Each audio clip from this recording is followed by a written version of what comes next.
Welcome, everyone. I hope you've gotten some lunch and are chewing on some good food, as well as all of the great discussions that we've had yesterday and today. I'm Barbara Dyer. I'm a relatively new fellow of the National Academy of Public Administration, but not new to the organization. And I am just really honored to be introducing the Elmer Staats lecturer for today. I actually had the pleasure of meeting Elmer Staats many years back, and as a relentless champion of good government and just unabiding focus on the importance of rigorous analysis in order to serve the two branches of government, the Congress and the executive branch. I think he would be really pleased with the direction of NAPA. He was a founder of NAPA.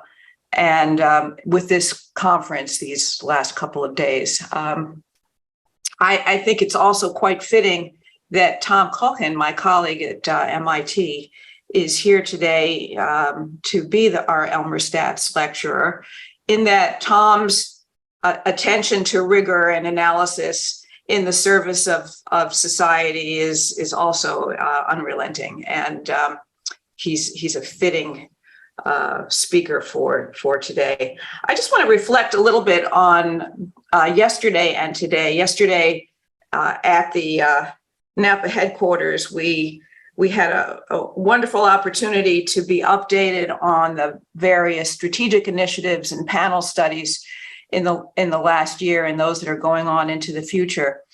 And one of the themes that keeps coming through in everything that NAPA does is the significance of the experience of working people, whether they're working people in the federal system or in government more broadly, or working people throughout the society, that the experience of working people needs to be recognized, needs to be understood in the systems that we are creating, and needs to be captured in the ways in which we assess skills and the value that people bring to the enterprise of work.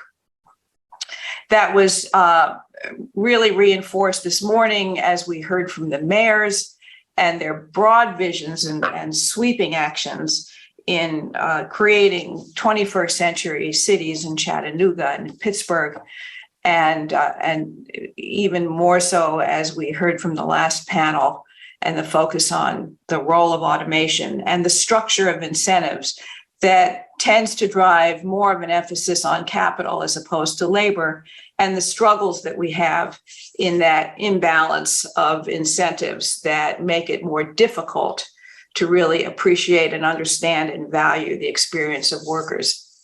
So it's my pleasure to bring Tom Kochan to the spotlight here today, because his work is all about the value of workers and the wisdom that workers bring to the process of creating in American society and inside society more broadly. You can read about his credentials. He's a post-tenure George Maverick Bunker professor at MIT Sloan School of Management. It's important to know that Tom arrived at MIT back in 1980, having spent some time at Cornell, and he arrived to be a real champion on the faculty with a focus on labor and industrial relations, and bringing that to a business school and creating a PhD program, as what really reinforcing and building our PhD program, and minting business leaders through our master's program, has created a whole generation of research and practice that is focusing on the value of the worker. He is a recipient of multiple awards. He has numerous publications. The most recent book, Shaping the Future of Work, is one that I had many opportunities to read in its various drafts, and we used it as a central piece in a course that we taught together. He's been active as chair of the faculty at MIT. He's been active and instrumental in creating our own task force on work of the future at MIT. And his influence is not limited to academia by any means. He's had a stint with the Secretary of Labor as special assistant at the U.S. Department of Labor. He's been appointed to the Commission on the Future of Worker Management Relations. He's one in the sort of image of Elmer Staats. Tom's work is really rigorous analysis in the service of a future in which work and workers are really valued, and we create, his passion is to create a fundamentally different social contract for work. So I'm bringing Tom to the podium virtually and look forward, Tom, to what you have to share with us about your current work, which is really understanding and making sense out of this new wave of worker activism. And it's a perfect follow-on to the panel that we had this morning. So I'll stop here and turn it over to you, and then look forward to joining you in conversation at the end as I field the questions that come from the audience. Thank you.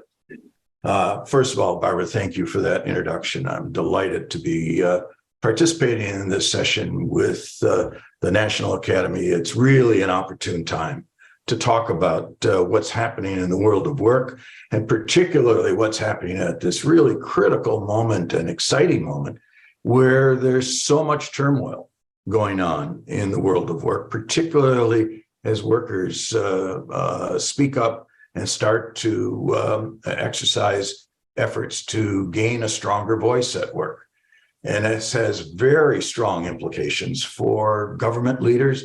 And in fact, as I'm going to emphasize, particularly in the last half of this talk, it has an opportunity for government leaders to really help lead the changing nature of work and to include worker voice into a lot more of the administration of government services. So let's move on and let's get started with talking about why is this happening now, and why should we be paying particular attention to these issues right now? Well, there's growing evidence that there's negative consequences, not only for workers, but for society, from the decline in unions and the void in worker voice that has created in our society. It's created more income inequality. It's very clear that union decline is part of the reason for the rise in income inequality. And it's created a lot of restlessness that I'm going to highlight in just a moment among the workforce that we've documented before a lot of this upsurge has begun.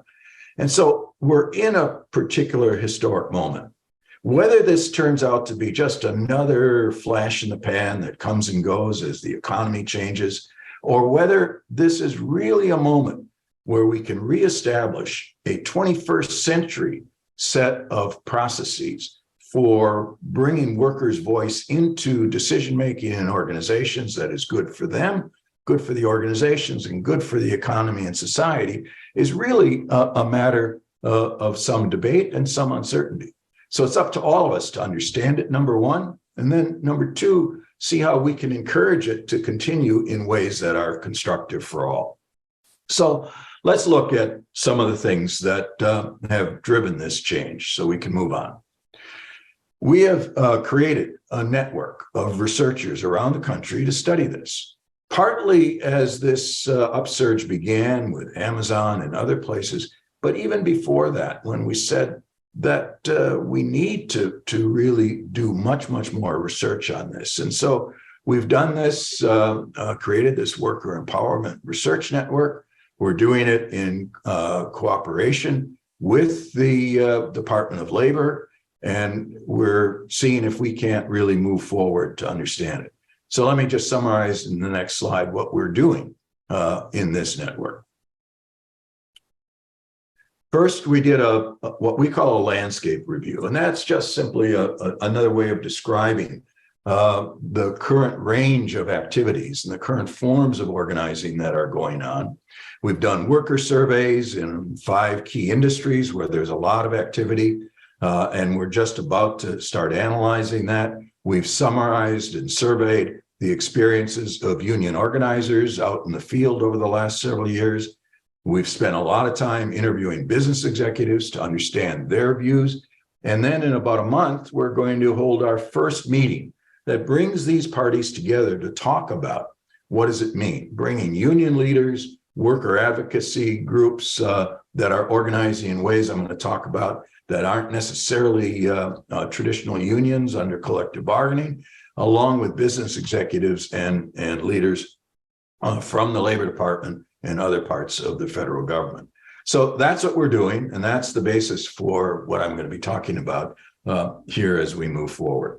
So let's get into it, and let's look at some of the pressures that we observed prior to the beginning of this upsurge. We did a national survey of the workforce in 2017, and we found that there was a big increase in interest in joining a union. Now, I've been studying this for a long time, and so as far back as the 1970s, when this question was asked on a national survey, through the 1990s, about a third of the workforce indicated that they would join a union if they were given the opportunity to do so. That number has now gone up to 50% as the last 2 surveys that we've done, one in 2017 and then another one following that process up. And so we're seeing that the workforce itself is saying we want stronger representation at the workplace, but not only just on the traditional issues, as the next slide is going to illustrate, because we also asked about what issues are workers looking for a greater voice. And so we can move on. This slide comes from that same national survey, and it asks, how much of a voice do you think you ought to have on different issues, and how much do you really have at your workplace? And then we calculate the difference.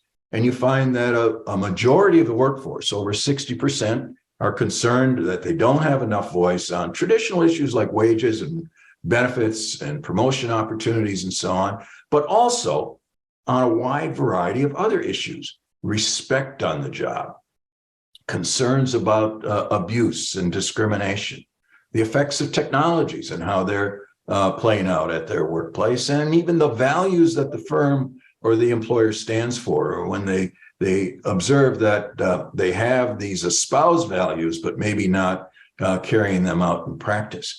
And so there's a wide array of issues. And the modern workforce doesn't necessarily just want to focus on wages and working conditions. It wants to have a voice on the things that they really are concerned about in a wide spectrum of issues. And so we're seeing more action on these issues as we move forward. So let's take a look at the next slide. This illustrates what's going on. You've all heard about this. Starbucks, the baristas and their colleagues are organizing in earnest at Starbucks. And this is our chart that shows the rise, almost the exponential rate of increase in organizing that's going on at that particular company. And so at this point, we have about 6,000 workers who have been certified under a union election to bargain with Starbucks as an employer. That's about 270 or so stores. That's only a small number relative to the 9,000 stores that Starbucks has, but it's something that we haven't seen at all over the last 20 or 30 years in the United States. A group of workers that basically are not working for a firm that is the worst store or restaurant or coffee shop in the country. In fact, it pays reasonably good wages, and it has education benefits and other things. But what we see there illustrates the range of issues workers are concerned about today. They're talking about the lack of respect because they are told they are partners, but they're not treated as partners. They're concerned about staffing They don't have enough staff to serve their customers well. They're concerned about the kind of lack of respect that they're getting from either supervisors and sometimes from customers. And they're concerned about the hours of work and the staffing arrangements and the scheduling that they experience on their job. And they in some ways capture what is going on in other parts of the workforce. For example, even as diverse as something called as the railroad industry, as we saw over the last month or so, went right up to the brink in negotiations with the Railroad Association in the United States. It was a dispute that was mediated by the Secretary of Labor. They reached an agreement only to have that agreement rejected because of a scheduling set of issues that the railroad workers and the brotherhoods in that industry said, you are forcing us to come in times that really disrupt our family lives. That's unprecedented for a group of workers on the railroad to express that kind of concern that they would reject an agreement. But that's what we're seeing. These kinds of issues coming up in not just Starbucks, but across the board in retailing. These are some of the concerns that are leading to unrest at Amazon, where they have one union that's been certified and a couple of unions that elections that they have lost. We're seeing it in the media industry and in other industries, and we're seeing it basically express these concerns not only in search of a union election and a union form of organizing, but in other ways. But let's take a look at the reality of what happens once workers try to organize on the next slide.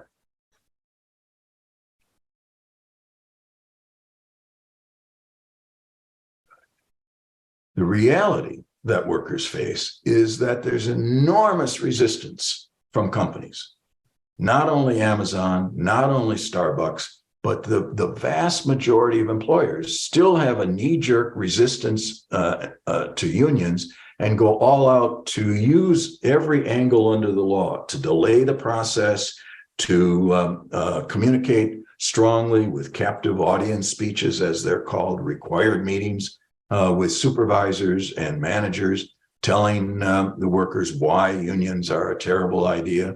And then in many cases, as we're seeing today at Amazon and at Starbucks, going beyond the law and firing workers or discriminating against them and being called for doing so by the National Labor Relations Act for violating our law. The reality is the law doesn't work very well, and we have to find ways to address that if we are going to make progress. But this is only the tip of the iceberg. The new organizing. As the next slide shows, we're also seeing an increase in the number of work stoppages. We had this thing called Strike-tober in 2021, where you can see strikes peaked at a level that we hadn't seen in decades in the United States. Now, you have to put this in perspective. It's still fewer strikes than we saw in the 1960s, 1970s. But since 1980, we have seen a decline in strikes and a decline in the effectiveness of strikes as ways of improving wages and working conditions under collective bargaining. That seems to be changing. And the strikes that are occurring today are both achieving more than they have in the past, and they're taking on new forms. So if you go to the next slide, you'll see that strikes today are occurring not only in the unionized sector, but also in the non-union sector. Let's move on. Here we see that this is an unprecedented situation where a third of the strikes that are occurring today are among non-union workers. Now, they tend to be short. They don't tend to be strikes that where workers stay out until they get an agreement, but they are a sign that even when workers get frustrated and don't have a union, sometimes they will walk out. And these are low-wage workers in restaurants and in retail, as well as groups like employees at Google in 2019 organized a worldwide one-day strike over the issue of payment of executives' severance pay after they were found to be engaging in sexual harassment. And that event triggered a lot of unrest at Google, and there was a one-day protest organized against them that has now continued to surface demands at Google, or now it's called Alphabet. But it goes on in ways that we would never have anticipated in prior times.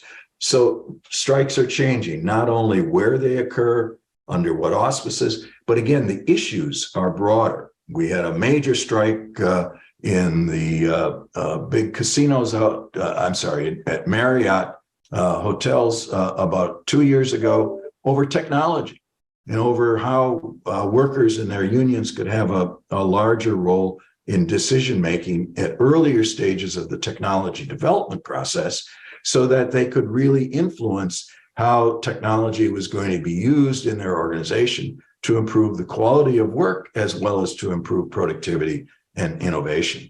And so we're seeing a variety of issues take on, a variety of strikes take on a much broader role of concerns that workers express at the workplace today. We also see, and this comes directly out of the interviews that we've been doing with business executives and with labor leaders, that today there's a gap between what the national union leaders and even sometimes the local presidents and the bargaining committees think is important and what the workforce itself thinks is important. And the same thing with top-level HR leaders in corporations and chief executives and what the workforce is saying. And so what we're experiencing in collective bargaining today is a higher rate of contract rejections. The most visible one was at John Deere about a year ago, where even though the wage increases were quite substantial, they rejected the agreement twice until they got a series of issues around local issues resolved. Very similar to what we saw and what we're experiencing now with the railroads, even though the railroads unions are not on strike. What that says is the workforce itself, particularly young workers, have a different set of expectations for what they want out of their workplace and out of their unions and out of their companies than perhaps we have seen in the past. And the people leading those organizations are far removed from those young workers. And so we're going to need to find ways to address what the changing workforce is saying is important, and particularly addressing the interests of young workers as they come back out of the pandemic.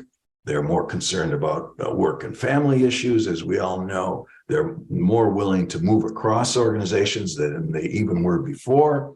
They're looking for more flexibility in how they work, whether it's at home or in the office or in the facility, or if you can't work at home, flexibility in scheduling so that they can get some of the same benefits that those of us who are able to work remotely from time to time. And so all of this is creating much, much more turmoil inside of both union and non-union companies. But let's move on and talk about some other developments, because not all of the activity is happening within the traditional unionized sector. Yes, the unions and some new unions like the Starbucks and the Amazons are unions, and the Alphabet workers are organizing, and the media industry is experiencing organizing, and we're experiencing organizing of both faculty and graduate students in our universities. But increasingly, over the last decade, we have seen these other forms of organizations, platforms and associations that are not necessarily unions. And let me use this National Domestic Workers Alliance as an example. This is a group of domestic workers, the care workers who take care of our elderly, they take care of children, they may do cleaning, they may do other kinds of cooking and domestic work in our homes. They are not a union. In fact, they are not covered under our private sector union jurisdictions. And so they are forming associations and working with the care industry in new ways, providing services, working, and this is particularly relevant to our state level government representatives, with state governments to get new rights and to pass new legislation for care work so that they can form some form of representative organization at the sector level that makes sense, given the nature of that important work. This organization called United for Respect is, again, not a union, but it's engaged in efforts to train workers to participate in negotiations with employers, sometimes at the community level, sometimes at the company level, sometimes by trying to get seats on boards of directors, sometimes at the industry level in various ways. But it's providing services and development opportunities for very low-wage workers to have a voice. They're working in organizations like at Walmart, where they know they can't get a union, or even in other retail establishments, because the company is too resistant, but they create different kinds of community groups that provide services and provide some form of voice. Restaurant Opportunity Center is another really interesting example, because they work with restaurant owners to improve the quality of service, to show them and help them become what we call high road employers. How do you compete on the basis of good jobs, good customer service, sustainable restaurant and supply chain activities and strategies, and at the same time provide good working conditions for restaurant workers? So they're not seeking collective bargaining rights, but they are trying to find new ways to meet the needs of employees. And so what we're seeing, if we can move on, is a very interesting set of developments where there are different forms of organization occurring. And sometimes, as this diagram shows, they're organizing around race, around gender, around immigration status or country of origin. And so you have organizations like the Coalition of Immokalee Workers. These are largely Latinas and Latinos working in the fields in Florida that have organized around their ethnic background, and then work to try to get the farmers to work with the retailers who buy the tomatoes and the other produce, and set aside a certain cents per hour to improve conditions for these immigrant farm workers.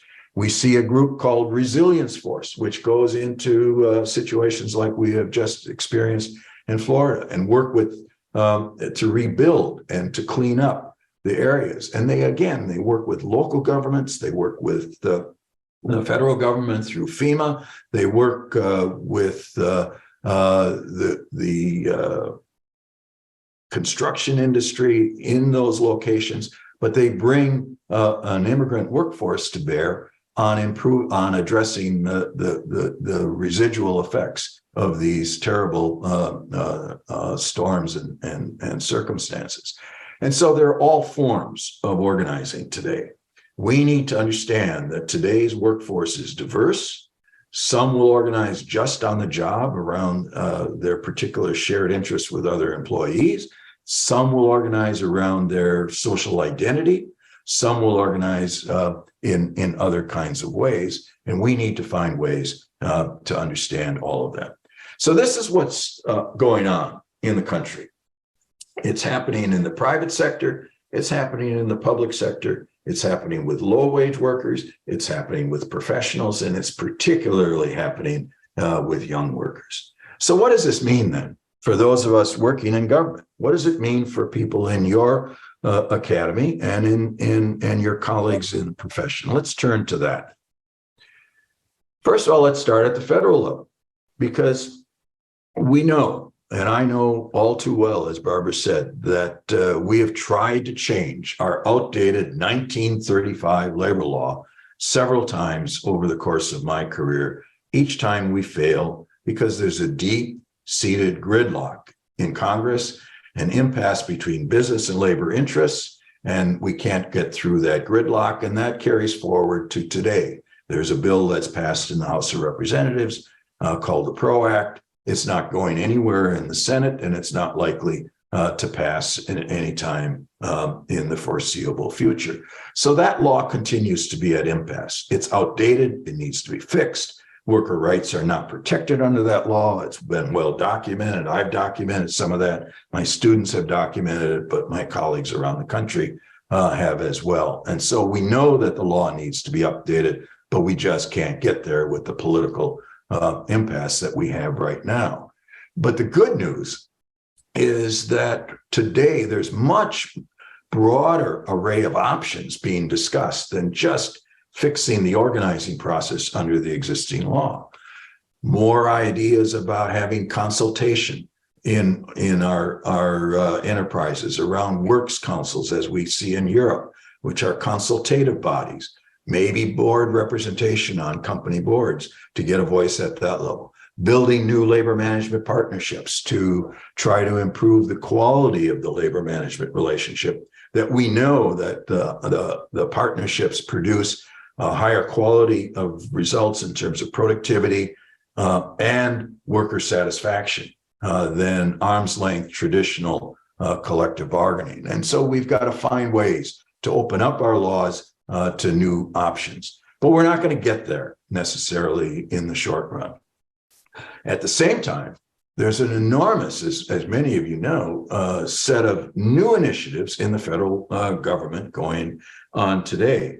Under the Biden administration, there's a major effort to promote high quality jobs and to use our infrastructure and other procurements and investments that are coming through the federal government to put incentives into the purchasing process, into the procurement process, so that firms will be encouraged to improve the quality of jobs and to respect the rights of workers to organize as part of their responsibilities under these contracts.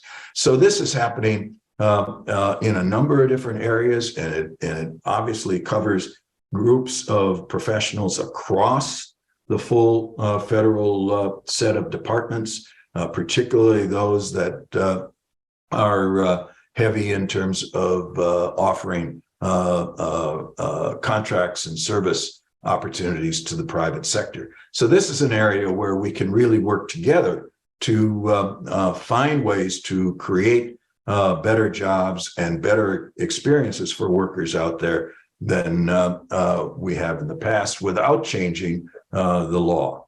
There's also been and continues to be this White House task force on worker organizing and empowerment set up by the president.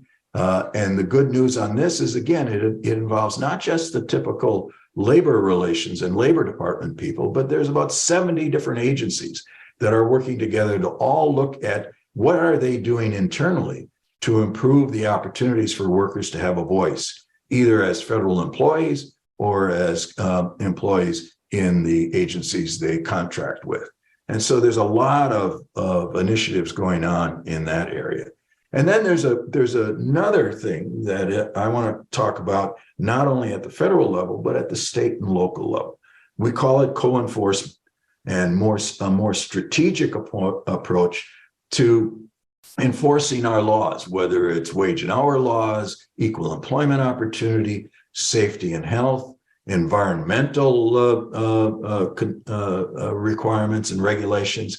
It cuts across, again, the whole scope of regulations in the federal government, and it seeks to be a bit more strategic and to work with partners in the communities, whether it's unions or other groups, to help move beyond just relying on complaints or inspections to engaging in ways that these groups out there can work with our agencies to enforce some of these laws. I'm going to come back to that as we move to the state and local level. So what about some of these state and local initiatives? There is a lot going on, and particularly because there's this impasse in policymaking at the federal level, we've got to look to the state level to find ways to make some progress. And there's a lot of activity in this area that affects all of us working in federal in state agencies. One that just was enacted is a fast food council in California. This is a bill that was signed into law by Governor Newsom about 2 months ago that creates a council of industry, labor, and government leaders to set minimum standards on wages, but also on safety issues and on training and development of the low wage workforce in the in the large fast food establishments and companies in that state. Now, it's very controversial, but I see this as an opportunity to create better jobs, better training, better development, and better conditions for workers in general in that industry. And I think it's an opportunity for all of us to learn about. I wrote a little piece on it that's linked here that says, why is this good not only for the workforce, but also for industry? But the only way it will work effectively for industry and the workforce is if there's very creative and thoughtful leadership by the state of California government officials as they set up this council and build it in a consultative and tripartite fashion. And so I think there are opportunities like that.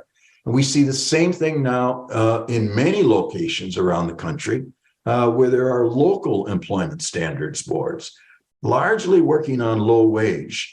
Maybe it's fast food, maybe it's restaurants, maybe it's home care, maybe it's other groups. But there are a number of these in cities mentioned here, Philadelphia, Seattle, Houston.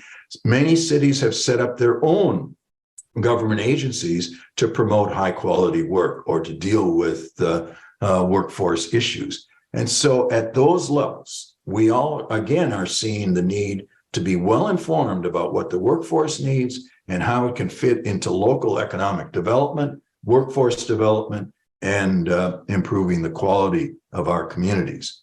There's a lot going on, as all of you know, around workforce development. And I think you've talked about some of that already this morning and maybe over the past day. There are state regional workforce development initiatives where we know you've got to bring together business, labor, local government leaders and educational institutions to work together to improve our training opportunities. There are a number of challenge grants that are coming out of the federal government. This one I note here happens to be led by the Department of Commerce and the American Rescue. They call it the Good Jobs Challenge Grants. But states like Connecticut and many others are now accessing that grant opportunity with matching funds to set up local economic and workforce development initiatives. This is another area where we can contribute to improving the quality of job opportunities and improving the quality of work. And we've seen what has happened through what's so-called Fight for 15, the $15 an hour minimum wage has done over the last several years. Now, nearly 26 states have increased their minimum wage over the last 2 to 3 years and more to come. Some are at $15, some are approaching it, and there's going to be another chapter given the inflationary pressures right now that will come along on this issue of minimum wage. And so here's another area where we have to think about how are we going to enforce our minimum wage? How are we going to enforce the wage and hour laws? And I think there are new opportunities for doing so. So let's move on to the next page, and we'll talk about how this co-enforcement idea actually works. One of the things that we have seen in the last decade or so is the growth of worker centers in our communities. There are now about 246 of these around the country, and they're growing all the time. These are groups these are small organizations that work with specific groups, immigrant groups, low wage groups, people of color, who are experiencing wage theft, not getting paid the minimum wage, not getting paid for their overtime rights and so on, or have other issues, whether it's harassment and discrimination or threats against them as immigrants. These worker centers are there to try to help resolve these kinds of issues for these very, very vulnerable workers. State governments, local governments can work very closely with these groups to get a better understanding of the issues, to know where they can really put their time and their energy, and partner with them to enforce laws that they don't have enough staff or resources to reach solely on their own. This is a development that is happening around the country. This is a development that many of us in the academic community have been championing. The leader in this is Janice Fine at Rutgers University, and she leads something called a Workplace Justice Lab. And if you're looking for support and help in moving in this direction, that is the place to go. And so there are opportunities here for moving forward. Well, where does this leave us? Let's move on. I'm going to skip through this real quickly. There's also a role for government as an employer. Our teachers are under stress because of the pandemic and the decline in math and science scores. We're seeing increased pressures in collective bargaining, more strikes, engaging strikes that engage parents as community members and as allies in this process. And we're going to have to rebuild our teaching profession at the local level. And so there are opportunities in the education sector for all of us to work together more effectively. And then there are others as we invest more in infrastructure. I would particularly urge you to think about having project labor agreements where you bring labor and business and construction employers together to make sure that you have labor peace during the projects, you get them done on time, you get them done safely. These are our opportunities, again, if we use our creative leadership potential to really lead the improvements in workplace practices. So let's sum up where we are. Is this a flash in the pan, or is it a potential transformation? And you can put all of the points up here that would come in one at a time. We've identified at least a series of conditions that we think are important. First of all, this activism has to continue, it has to grow in number, it has to intensify, and the parties have to reach first contracts if this is going to be a sustained experience in rebuilding worker voice and representation. Secondly, unions have to provide support for this new generation of workers and union leaders and activists, and they need to learn how to work with them, not top down, but to empower them in new ways. And so there's a lot of activity there. You can move on with a couple of the other points in here. The third point, remember that mix of organizing around racial identity or immigrant status, along with workers in traditional unions.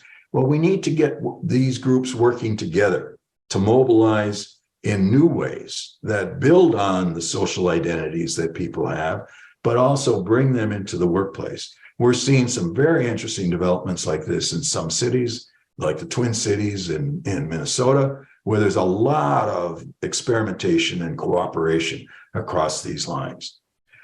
We've got to bring business leaders into this, and that's why we're having these conversations with them, and it's going to take a long time for them to come around to the reality that the old playbook of just resisting unions is no longer going to work with the modern workforce. But that's a task, that's a high hurdle, but we're working on it. And then finally, these government experiments with new activism and new approaches to promoting high quality jobs are so important. And that's why I emphasize your role in this process as we move forward, to engage the business community, to engage labor and community activists in ways that they are trying to improve the quality of work. And you can support those efforts and leverage those efforts to carry out your administrative and leadership duties as a federal, state, or local government professional. And then if we do all of that, someday there may be enough support to change our federal law, but that will only come if we demonstrate that these new approaches really have value to offer. So I wish you well. I wish us all well in moving this forward. And I look forward now to having a good conversation about what you think about these issues and how we can really make progress together. So Barbara, back to you. Thank you, Tom. This was really, really great. Lots to think about, And I want to remind those who are joining us that you can pose your questions in the Q&A. I'll be keeping an eye on that. I see that we already have one. Before we get to the audience questions, I want to just say, Tom, the National Academy of Public Administration is an interesting mix where some significant percent of the fellows are academics. Another significant percent are people who are active in government at the state and local level, and another significant percent are at the federal level. And then there are those who are involved in various associations that are interested in good government and good public policy.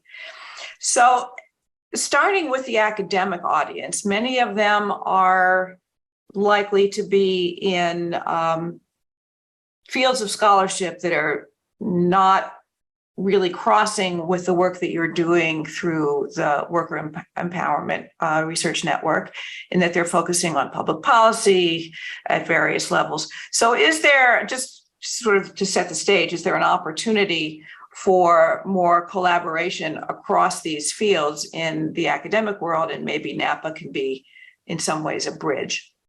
Well, I think there's an enormous range of opportunities, and I would welcome having those who study public policy in different domains to engage these issues, whether it's engaging the specific issues around worker voice, or they're engaging in ways that look at these new forms of regulation. Are they working? Where is there potential for more strategic use of government resources? We know from years and years and years ago, and going back to my time at the Labor Department, way back when, I won't say when, but it's a long time ago, we recognized that you'll never have enough safety and health inspectors to inspect more than a small fraction of the American workplaces, even in those vulnerable industries and high-risk industries. And so something was developed called a voluntary protection plan, that we laid out a set of principles that if companies met them, they would get some relief in terms of standard regulation, standard inspections. They wouldn't get any deviations from the requirements, but they could demonstrate that they had a set of practices in place and a set of results that were generated, safety and health outcomes that met not only the minimum standards, but went beyond them. And those kinds of experiments still go on. That program still exists. It's a small program in OSHA, but it's evaluating those kinds of innovations where it's public-private partnerships in some sense of that term that are so important, because the reach of the federal government or the state governments or the local governments is limited. But if we can find ways to leverage the private sector, whether it's companies in this case, or it's community groups like the worker centers that I mentioned before, or it's labor unions, or it's combinations of them that are so important. I think there are tremendous opportunities there. And then, Barb, as you know as well and better than I do, in the area of workforce development, there's enormous opportunities for looking at how we can bring these different parties together to better prepare the workforce, not just young people for sure in school to work transitions, but also in the need for lifelong learning, as we now know, given the changes in technology are becoming so important. There's a revolution going on in the private sector in moving from top-down training initiatives to more bottom-up opportunities for employees to have a voice in choosing the forms and the opportunities for training and career development. This opens up new ways that regional training programs can set some standards that allow people to move across jobs, that can create the infrastructure for doing so. So workforce development, government regulations, those are just two of the areas.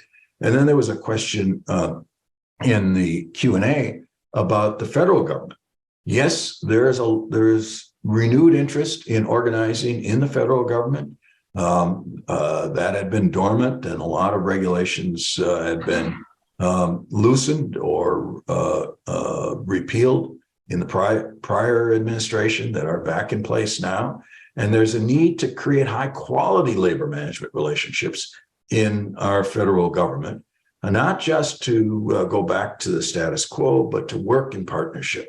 And so doing studies of how one can build partnerships between public sector unions at the federal level, at the state level, and particularly in the education sector, where we see some of those. In New Jersey, where a colleague of ours, Saul Rubenstein, has got a network of labor unions and school districts working together. So these are all areas where we're ripe for academic research.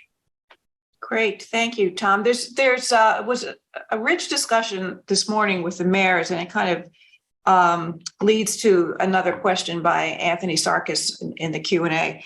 And these were the mayors of Chattanooga and Pittsburgh at a time when their cities were in decline and real dedication to turning these cities around to be 21st century vibrant cities.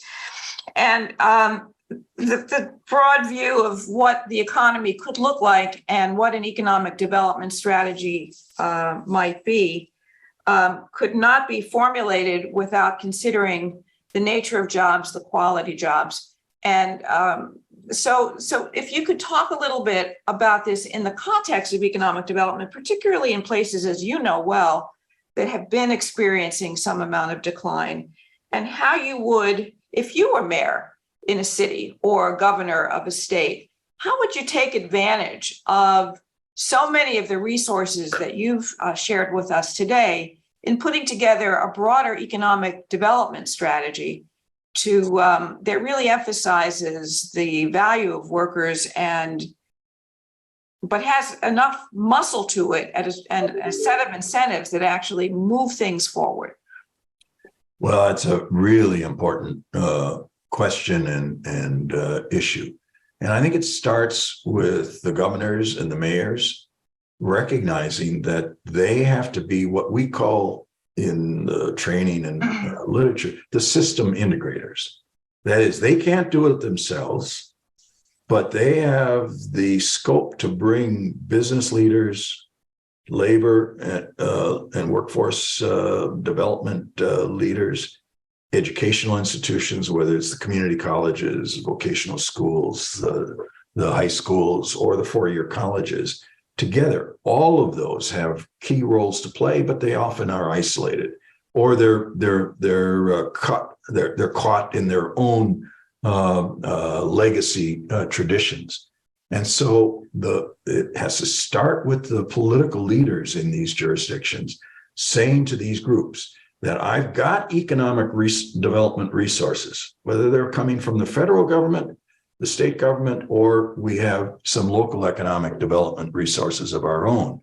But we're only going to use them if we can get some collaboration across your institutions and you come up with plans that show us you understand what the jobs of the future are, you understand the paths to development, and you're ready to work together with me as the mayor to make sure that there's access to all of the workforce, from the lowest occupational parts of our ladder up through technical and professional ranks. That kind of collaboration is possible today.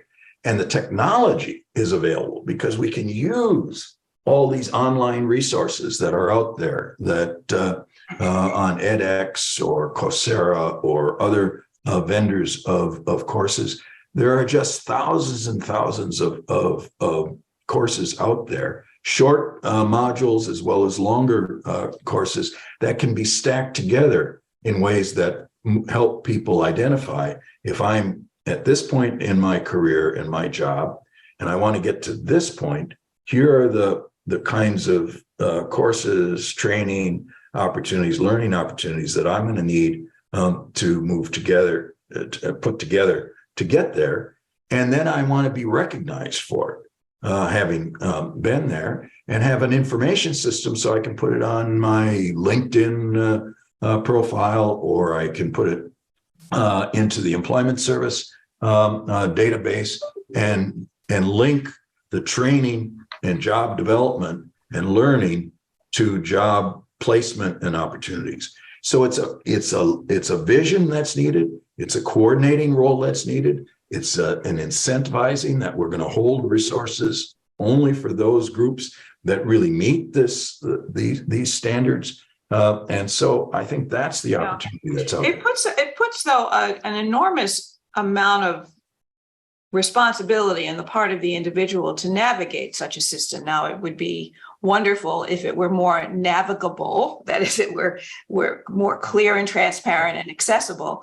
But still, individuals, I mean, it sounds to me like a basic competency for adults in this world that we're in is to be able to navigate that system and be able to make choices about their education. And I think that's I agree with that, but I think we're making. I think there are solutions to this, and let me give you. And you've heard me talk about some work we've done at IBM.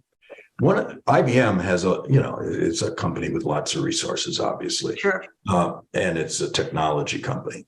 But it, more than any other company I know, has worked on this problem to give its employees all access to the learning resources that they have in-house and to ones that are out there in the internet and various other places. And it ties it into their internal labor market so that the supervisors can work with the employees, just in the way I said, that if this is where I am today and I'd love to be able to be here, all right, here are the opportunities, here are the courses, here's the path to get from here to there. And so we need to support employees with that. We need to give them the resources and the opportunities to have access.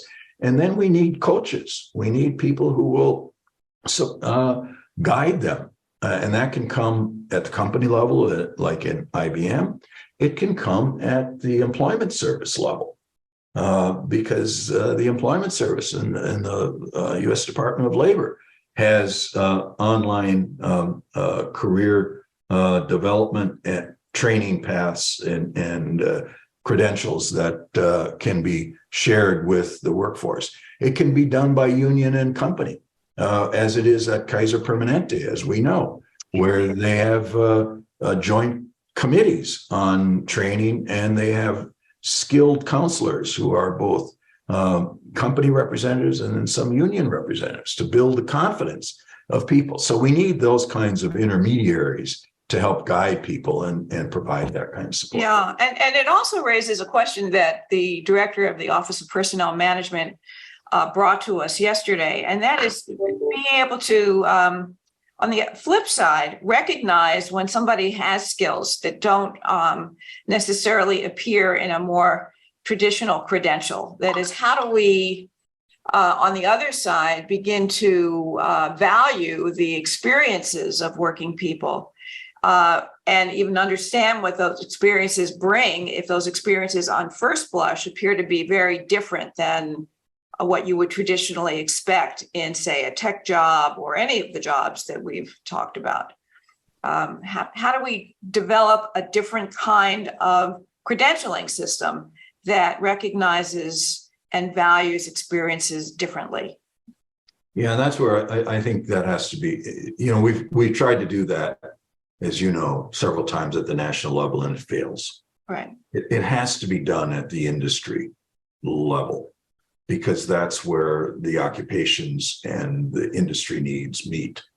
And so that's again why you want to bring competitors in the industry, the big companies and intermediate sized companies together to say, you have a shared set of jobs, and technology is changing in ways that are similar across your companies. Let's make sure that we know what the pathways are from job A to job B as these technologies change, and focus at that level.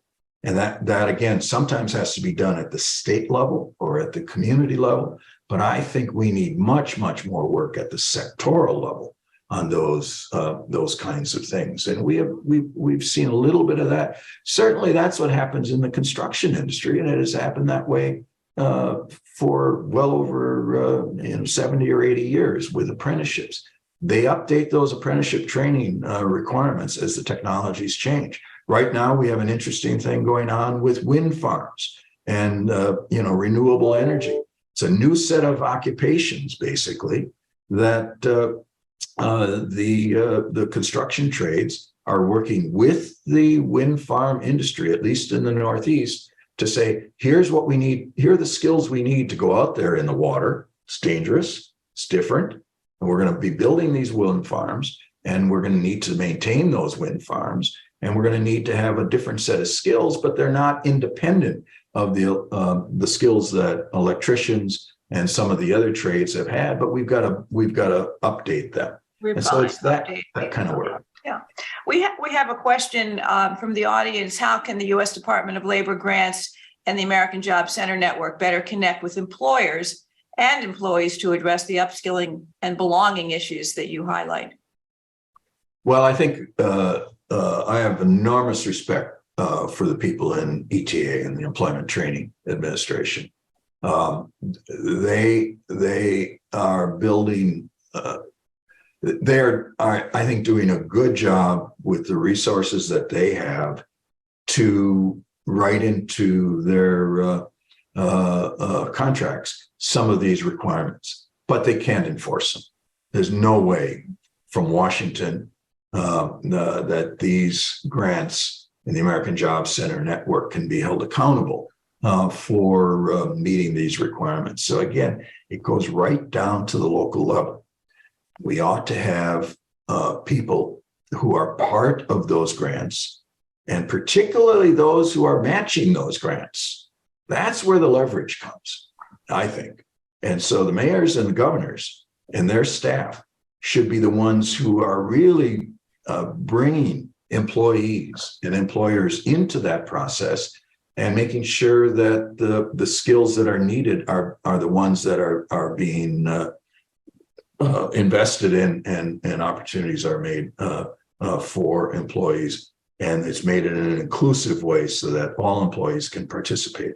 So I think the action in terms of making sure that these resources are used effectively lies largely at the receiver end of these grants and the matchers of those grants, because they've got the leverage to bring the parties together, and they're closer to the parties. These governors, Republicans and Democrats alike, have a shared interest in working to use their resources effectively and to upgrade the skills. And we see some of the best ones, as you know, in southern states, in South Carolina, in Tennessee, and in states that one might not think historically have been all that good in developing these kinds of programs, but they have put time and energy into thinking about how they bring the parties together. I think they can do more, but I think there are models out there at the state level that we can work with. So let's stick with this topic of incentives for a bit. You talked about the leverage of grants, federal grants, state grants. You also mentioned procurement as a mechanism. The mayor of Pittsburgh this morning talked about contracts in which the assessment of those contracts had to do with people, planet, place, and performance, that they developed an algorithm because they're in Pittsburgh. They develop algorithms, Carnegie Mellon. That's right.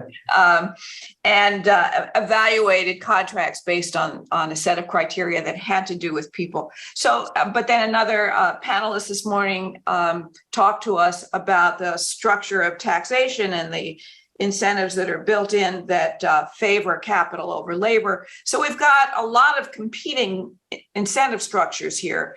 What are the things that we ought to focus on most? What's the leverage? Can this be anything more than a brief moment if the larger structure of financial incentives go in the opposite direction? Well, there's a big hurdle there, and about the financial incentives, as we both know, one of our colleagues, Daron Esamogu, has done important work demonstrating that that labor is disadvantaged relative to capital investments. We've kind of known that. That's not a new finding, but he's put some numbers behind it and has demonstrated that this is a problem that isn't going to go away just by wishing it away. It's going to take some changes. And ultimately, we ought to change our tax law. But since you or I or most people can't change tax laws, we have to ask, what can we do within this existing structure? And I think the answer to that is there's a clear market failure as long as we leave this to individual firms. Because why should I, as an intermediate size employer, I'm not talking about IBM or Siemens or General Motors or Intel or someone like that. They're going to invest because they're big and they've got an internal labor market that they can hold on to it more likely. But it's the intermediate and smaller firms that say, why should I invest? If I spend all this money on training, I'm going to make my employees attractive enough for you, Barbara, my competitor, to go off and siphon them off and hire them, and then I pay the cost, you get the benefits. That's a deep-seated market failure we know about. The way we solve that market failure is bring the two of us and all of our competitors in the industry together and say, let's all participate in this process of investing in skills, and we all do our part, and then we're going to compete on the basis of other quality job aspects of our jobs. Are we listening to our employees? Are we engaging them? Are we creating promotional opportunities? Do we have a culture of respect in our workplaces that holds on to people? And so let's compete on those grounds, but let's cooperate on the investment so that we have a shared benefit of the skilled workforce that we need for the future. That's the solution, I think. And we've seen some good examples of that, and some of those examples were initiated by the workforce boards, yes, which is a feature of the Department of Labor in our workforce law. So this is doable. It's just not universally done. That's right. That's right. Part of the issue. Well, Tom, you've given us an enormous amount to think about. I don't see any more questions. Maybe I'm missing. Yes, there is one more. What is the motivation for sectoral solutions to develop skills-based hiring standards? We typically think that it will take a federal government level to bring that kind of negotiation together, but it seems unlikely that there's federal competence to do that. Will the sector self-organize for this? I think you've given us some examples at the ground level with domestic workers. Talk to us a little bit about that. Yeah, it's not going to happen at the sectoral level unless we have stronger labor representation. If you look at where we have had the most effective sectoral initiatives, it's always been where unions were stronger and where there was an incentive and a structure for bringing them together. I mentioned the construction industry a little bit ago, and that's the clearest example of that. But I've been part of groups when there was a strong union in the clothing industry, and unfortunately it used this term, the men's clothing industry, because it was the suits. Every time I facilitated a sectoral group there, and unfortunately every time I'd walk in, I'd have to worry about what I was wearing to make sure it was going to pass muster with the parties. But setting that aside, we had a very strong sectoral initiative for workforce development and also for technological innovation, because many of their shops, even though these were many large firms, there were a lot of small shops in the industry where there was subcontracting of different parts of the clothing industry, as historically been the case. And they worked with those smaller ones because there was a shared incentive to make sure their quality was up to standard, and they could stay competitive so they could stay in business. And so there we had the industry and we had the labor organizations, we had the suppliers sitting at the same table on a periodic basis, and then following through and sharing expertise. And there's a long tradition of that in that industry. Now, clothing has declined, and we only see small pieces of this in some cities like New York. There's still some of that going on, some in Los Angeles and some in some southern cities. But the impetus came from the clothing workers' unions to build that capacity.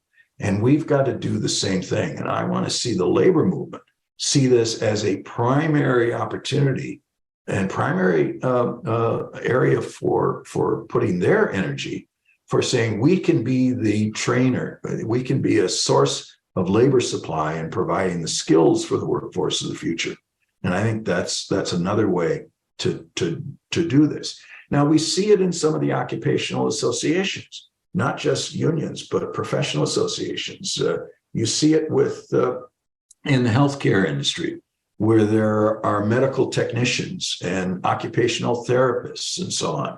And that particular occupational therapists association is quite good at setting standards. Now, if you just leave it to the association, sometimes they set those standards and credentials higher than they need to be.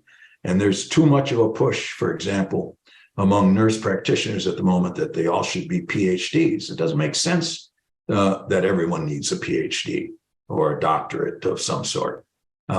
So you've got to have the industry on the other side of the table, the representatives of the industry with the professional associations working to bring about sensible standards. But it's that kind of dialogue that I think is essential and really can help get us where we need to go. But it's small numbers, and we have to have enough power on the part of workers to get to the table and to encourage this kind of development. This is really, really excellent set of ideas to think about and experiences that you're drawing on, and your research is very exciting, Tom. I'm just really thrilled to be able to keep an eye on this work that you're doing from a little bit more of a distance now, but it's just, I hope that you will continue to make your findings available to the National Academy community as they evolve through the Worker Empowerment Research Network and all the other great things that you do. I also hope that a lot of the thoughts that you've put on the table will be taken up by various activities throughout the National Academy. There is a newly forming resilience community of practice focusing on small communities, and I think lots of what you've discussed here would have value there. And I want to thank you for what you've brought to us today. Well, thank you, Barb, for facilitating this, and to the leaders of the Academy for providing this opportunity. And I just want to leave it with the following word.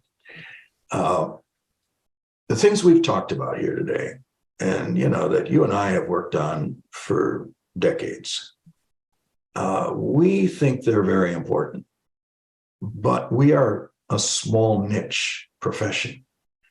And I complained about the inability to change labor law.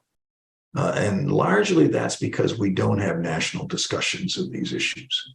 We are not, as citizens, taking these issues to a higher level of dialogue, demands of our politicians to do more than just pay lip service to these issues, but to follow through.